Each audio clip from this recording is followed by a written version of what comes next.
আমার কিছু কথা আছে, আপনারা যারা জানেন না আমি বলতে চাই। আমাকে বলতে দেন, আমাকে বলতে দেন, আমাকে বলতে হবে। আমি 3 বছর ধরে ওনার পিছনে দৌড়াইছি। 3 বছর পরে আমি ওনার কাছ থেকে আমি প্রোগ্রাম নিয়েছি। প্রোগ্রাম নেওয়ার ভিতরে সে আমাকে বলেছে যে আমি প্রোগ্রাম দিব যদি এখানে বৃষ্টি বাদল হয়, তুফান হয়, মাহফিল ঠিক থাকবে, ডেট চেঞ্জ হবে।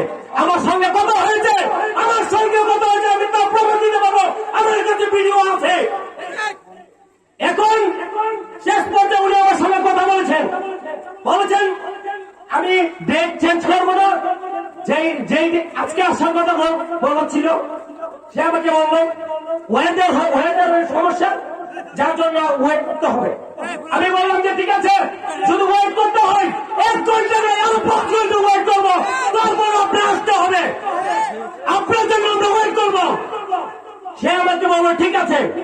রফিক সাহেব আমাকে বললো যে ঠিক আছে, আমি আপনাকে জানাচ্ছি। সে আমাকে আমার ভাই একজন মোহাম্মদ মাসুক সাহেব, আকাশ আলী কাহার ছেলে, উনি ওইখানে গেছে।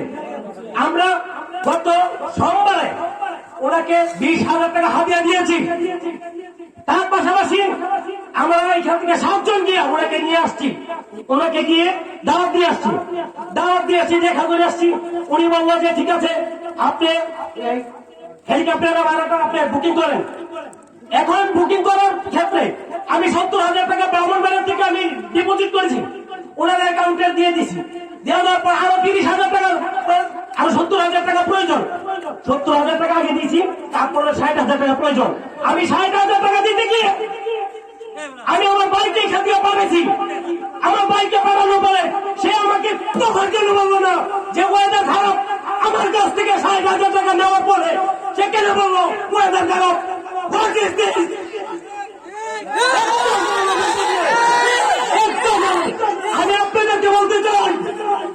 আমি আপনাদেরকে বলতে চাই, আমাদের ব্রাহ্মণবাড়িয়া হচ্ছে গোটা 64 জেলার ভিতরে আলেমের খনি।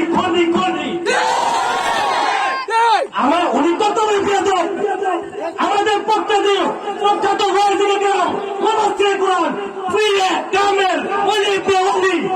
উনার পরিচয় পাওয়ার পরেও উনি বিনয়ের সাথে কথা বলে নাই। আমার উস্তাদুল আজাদিজা উনার সঙ্গে বেয়াদবি করেছে। অতএব আমরা আমাদের কাছ থেকে একটা কথা বলতে চাই, আজকে থেকে আমাদের ব্রাহ্মণবাড়িয়ার যুবকরা কোনদিন হাফিজুর রহমান সিদ্দিকীকে পছন্দ করব না।